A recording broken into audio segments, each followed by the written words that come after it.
Таджики ставят рекорды. Досмотрите это видео до конца, и вы узнаете, какими своими достижениями таджики удивили весь мир.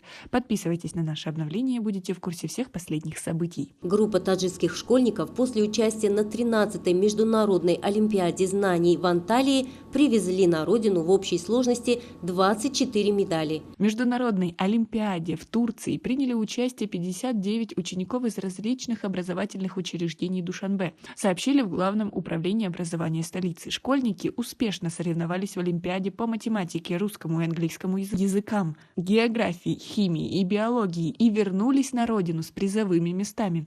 Сообщается, что сразу 10 человек заняли первое место, еще 12 второе и 17 третье место. Это рекорд по медалям на международной олимпиаде. Кроме того, команда школьников от Таджикистана была награждена Кубком Олимпиады по английскому языку по итогам большего числа медалистов. Победителей и участников олимпиады, вернувшихся из Турции, тепло встретило в международном аэропорту Душанбе руководство Главного управления образования столицы, учителя и родные ребят. Напомним, что международная олимпиада в Анталии проходила с 31 октября по 7 ноября. Как вы относитесь к таким достижениям наших соотечественников? Свои ответы напишите нам, пожалуйста, в комментарии. И немного о грустном. Таджикская легкоатлетка Гулсумби Шарифова 2021 год провела очень продуктивно, заработав несколько медалей и наград на соревнованиях и получив путевку на Олимпийские игры в Токио.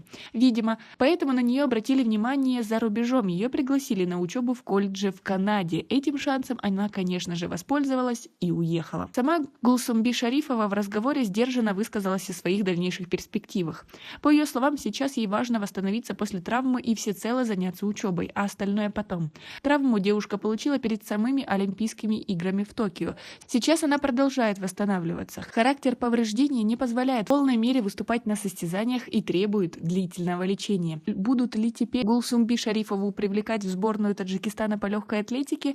Вопрос находится в подвешенном состоянии, так как бегунья еще не восстановилась. При этом ее тренера Рустама Абдулоева вынудили уволиться, и пока неизвестно, кто может стать наставником Шарифовой. Также есть вероятность того, что, обучаясь в Канаде, получит предложение выступать за их сборную. А как вы относитесь к этой ситуации? И к тому, что она использовала свой шанс? Свои ответы напишите нам, пожалуйста, в комментарии. У нас пока на этом все. Оцените наше видео подпиской и лайком. До скорой встречи.